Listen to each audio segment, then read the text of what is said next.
Charlie, he's 43. Chelsea, she's 33. Megan, Stephanie, and Pamela. This 31-year-old woman keeps a list. Susie and Little Bits are 8. Sarah's 5. All the different people she says live with her, not in her house, but in her head. My name is Margaret, and I'm 5. I'm very smart.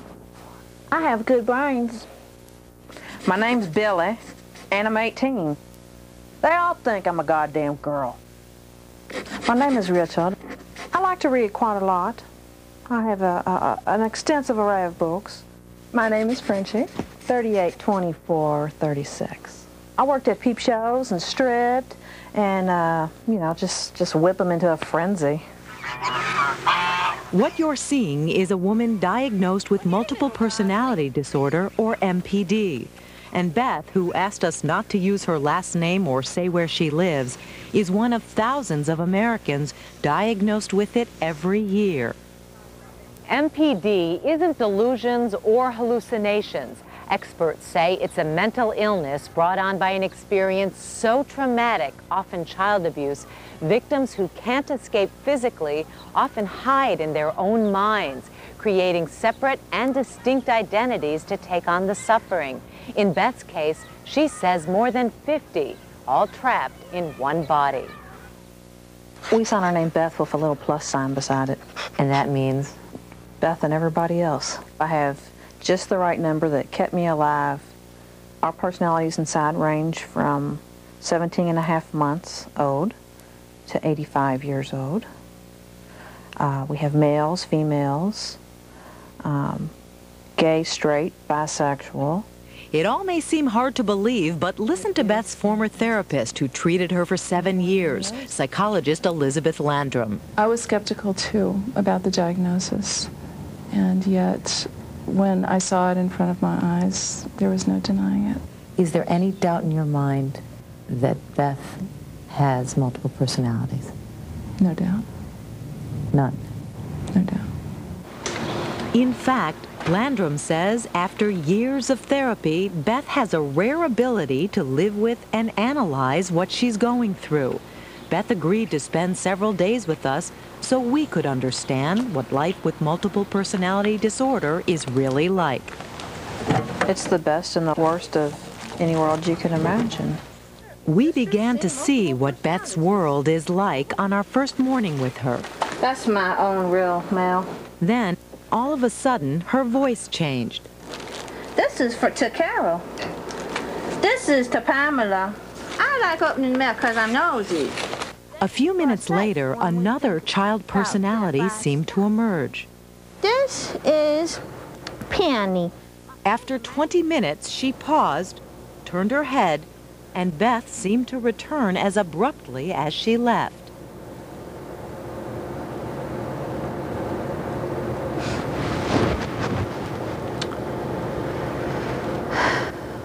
Others, Beth told us, would come out in certain places.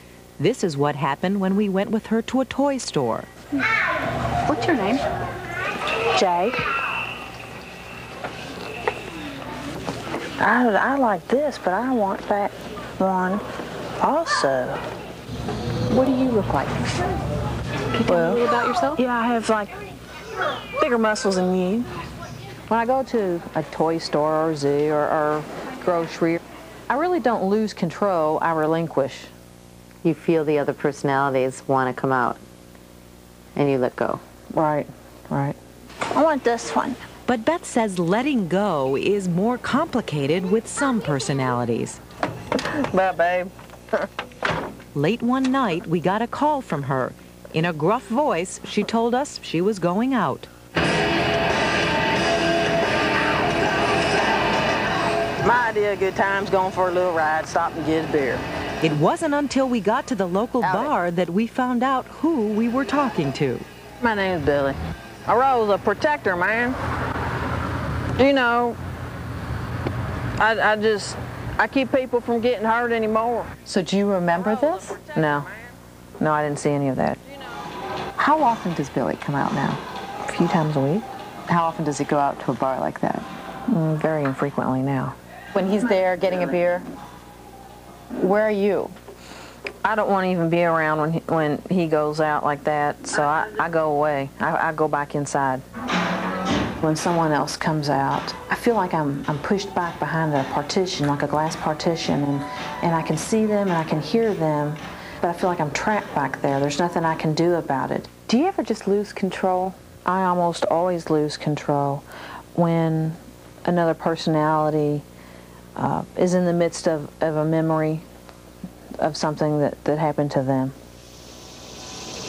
That appeared to happen when we went with Beth to a cemetery she says she visits once a week. Coming here allows us to get in touch with all the grief that's inside. I get real sad because the people hurt me real bad.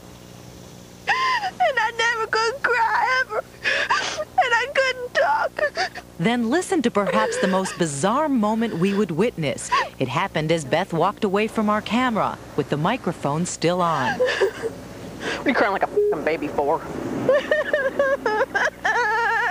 I am gonna clean my face. Shut up. Shut up, damn it. Hey, if she wants to cry like a baby, shut up. That was Billy. That was Billy? Billy and Charlie arguing.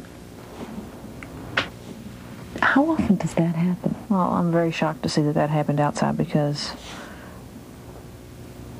I just choose to believe that it always happens inside, but a lot of times it doesn't. That's what happens that's inside all the time.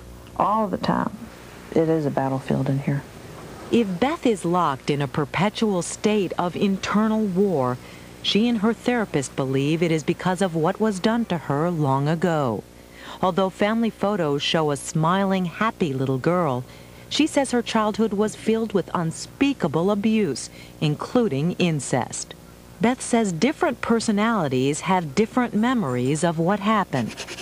He went all the way into intercourse, and at one time, we figured if we weren't in the bed, he couldn't do it, so we start sleeping in our closet floor. Margaret remembers the physical injuries. When they got so very scared about that, they thought they was going to bleed it to death.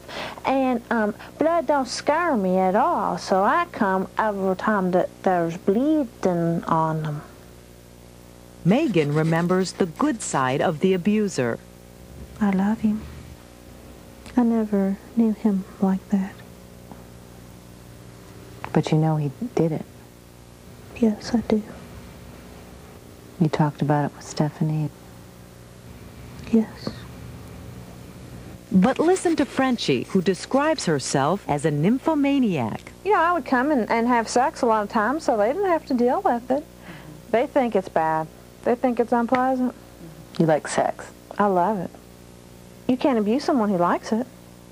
It wasn't until Beth was 24 that the pieces of the mental puzzle slowly started coming together, beginning with a neighbor's startling confession. She relayed this just horrible story of my stepfather sexually abusing her. I freaked out and I started getting visual images of abuse from my stepfather. Beth took her stepfather to court, where he admitted repeatedly raping and sexually abusing her from the time she was 10 until she left home at 14. 2 or 3 times a week over this period of time. I don't remember it being that often, but it might have been. Was it as often as weekly? Yes, sir. At first, Beth did not make any connection between her stepfather's rape conviction and her troubled life. As a teenager, she was expelled from school. The court sent her to 3 state institutions